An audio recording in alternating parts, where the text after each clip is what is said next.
Dear students, welcome to Suraj School Bhiwadi. Today we are again continuing our chapter, that is chapter 9, areas of parallelogram and triangles. We will study about areas of figures lying on the same base and between the same parallels. Today we will do exercise 9.2, question 2 to 6. I have told you about this topic that if there is a parallelogram and there is a triangle on the same base and between the same parallel lines, then this triangle area is half of the area of parallelogram. Also, we can do one more thing. If a parallelogram on the same base and between the same parallels, then area of one parallelogram is equal to area of second parallelogram. Triangle का area parallelogram के area का half होगा और दोनों parallelogram का area आपस में equal होगा. So let us begin with the question. You can have a screenshot.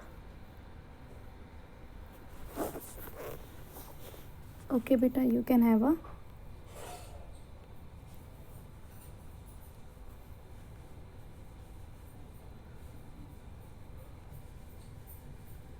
you can have the screenshot by pausing the video.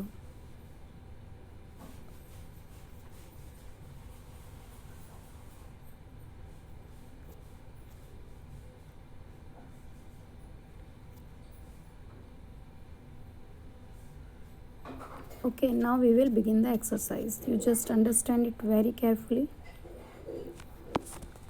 Okay, so let us have a look on the question.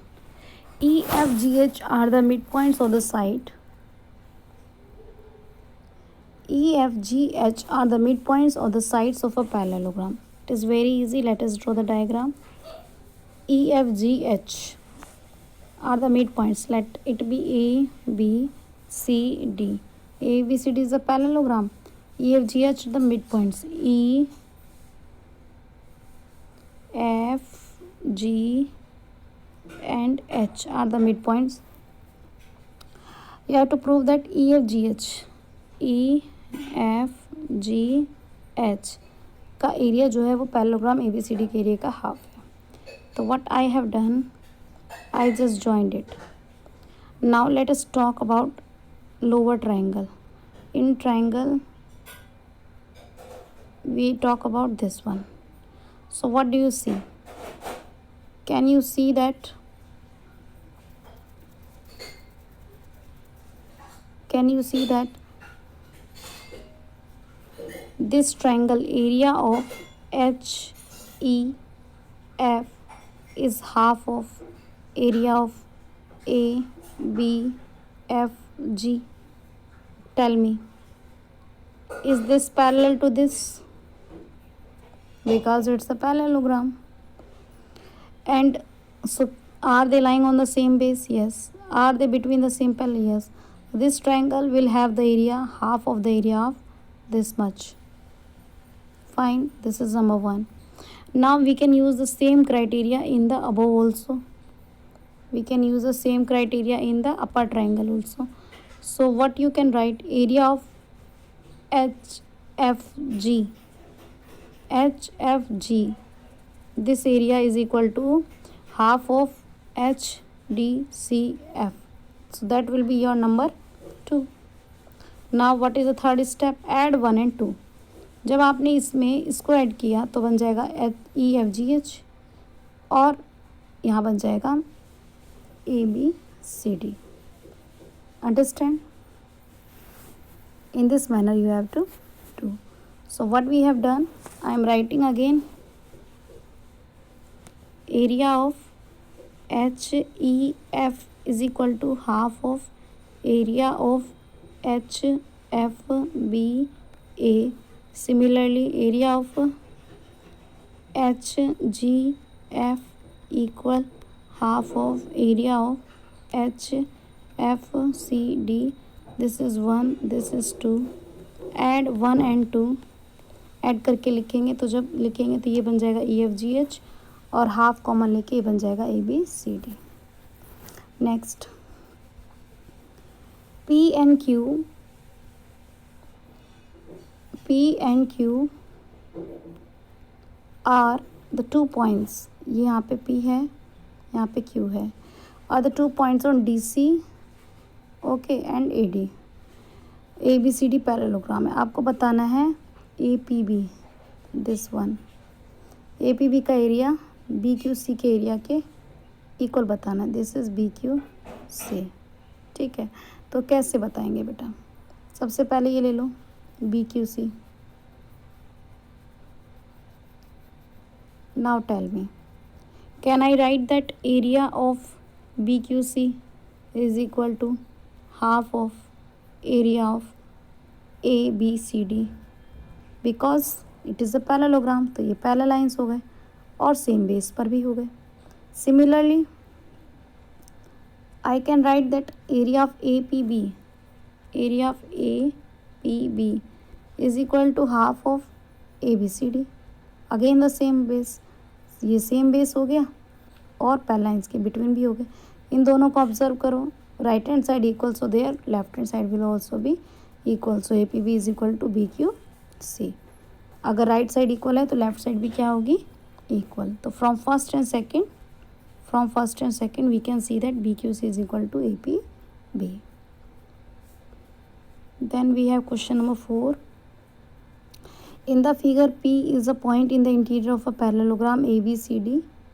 Show that APB, ये देखो इसको ऐसे join कर लो, APB plus PCD, ये वाला और ये is equal to half of ABCD। तो आप इसे ज्वाइन कर लो, इसे EF बना लो। अब ये बहुत इजी हो गया, आप क्या लिख सकते हो?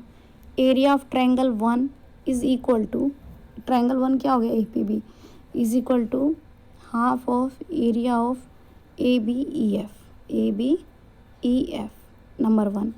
नंबर 2 ले लो नीचे, एरिया ऑफ ट्रायंगल 2 क्या हो गया? PDC, इसका क्या हो जाएगा? Half of area of DCEF।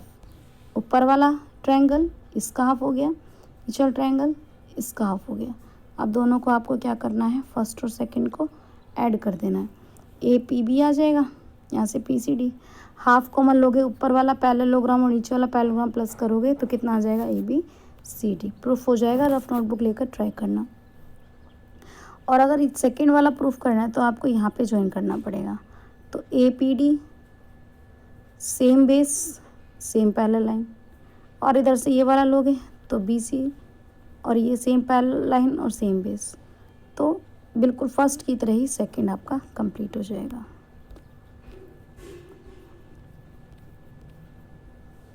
Then आपका आता है 5th, PQRS, ABRS are the two parallelograms on the same, X is a point on BR, X यहाँ पर पॉइंट है। आपको दोनों पैरेललोग्राम का एरिया इक्वल बताना है, तो है एरिया इक्वल। भाई PQRS कौन से बेस पर है? RS पर, और जो ABRS है वो भी किस पर है? RS पर। So they have same areas because both lie on the same base RS and between the same parallel lines.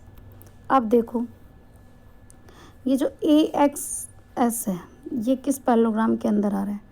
Area of AXS is equal to half of area of ABRS। ठीक है, लेकिन ABRS तो किसके equal है? PQRS के। तो यहाँ पे क्या पुट कर दोगे? PQRS, तो सेकंड भी प्रूफ हो गया। ठीक है, क्योंकि दोनों पैरेललोग्राम का तो एरिया सेम है, थ्योरम के यूज़ करके। Then question number 6, a farmer was having a field in the form of parallelogram PQRS। एक फार्मर है और PQRS फॉर्म का उसका फील्ड है। She took any point A on RS, उसने RS पर एक पॉइंट ले लिया यहाँ पे, and join to the points P and Q, और PQ से ज्वाइन कर दिया। In how many parts the field divided, कितने पार्ट्स में फील्ड डिवाइडेड है? तो 3, 1, 2, 3। What are the slopes of these parts? Slopes कैसे हैं? They lie between the same base and between the same parallel line. The farmer want to sow wheat, farmer जो है वो wheat उगाना चाहते हैं और पल्स इक्वल पोर्शन में। तो आपको बताना है कि इक्वल पोर्शन कैसे बनेगा। तो देखो, क्या आप ये लिख सकते हो that A P Q is equal to half of P Q R S? Yes, by theorem. अब ये 2 इधर आके न्यूमरेटर में चला जाएगा, हो गया। अब पी क्यू आर एस में कितने रीजन बन गए? 1 2 3, तो यहाँ लिख दो A P Q, P S A R Q. लेकिन पी क्यू आर एस की वैल्यू को हम क्या लिख सकते हैं? Double of A P Q, यहाँ double of A P Q लिख दिया। ये ए पी क्यू इस तरफ आके माइनस हो जाएगा, तो 2 ए पी क्यू में से 1 ए पी क्यू गया तो ए पी क्यू बचा। अब ये रीजन बच गया, यानी कि या तो पल्स यहाँ उगा लो और वीट यहाँ उगा लो, इन 2 रीजन में। ठीक है, कैसे किया? ये वाला रीजन लिया, ये वाला लिया, ए P Q half of P Q R S हो गया, 2 इधर गया, double of A P Q हो गया, पी क्यू आर एस 1 2 3 कर दिया। ठीक है, और पी क्यू आर एस की वैल्यू पुट कर दी, माइनस कर दिया और सॉल्व हो गया। I hope that you have understood the exercise. Thank you so much.